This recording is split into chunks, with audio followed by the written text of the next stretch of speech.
আসসালামু আলাইকুম।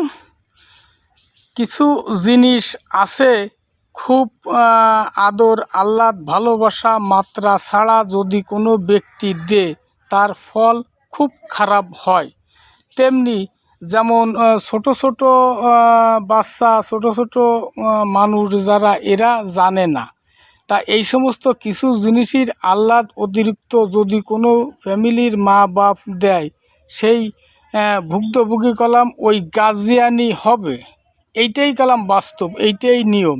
কারণ বাচ্চা কাচ্চা ছোট মানুষের বহুত আহ্লাদ মাইনে নিতে হয় না। কারণ যে জায়গা শাসন করার দরকার সেই জায়গা যদি শাসন না করে তাহলে ভুক্তভোগী কলাম ওই ফ্যামিলি হবে।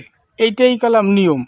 কারণ সেই জিনিসের কিছু কিছু জিনিস আছে এর মাইনে নিতে হয় না। কারণ এই আহ্লাদ দিলে ফল খুব ভয়ানক খারাপই হয়।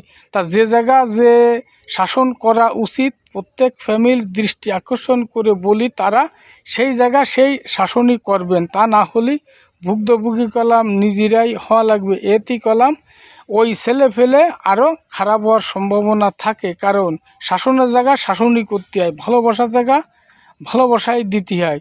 এই কথাটা জ্ঞান এবং বুঝির জন্যই বললাম। কথাটা খুবই হিসাবের কথা, রাগ করা যাবে না। আল্লাহ হাফেজ।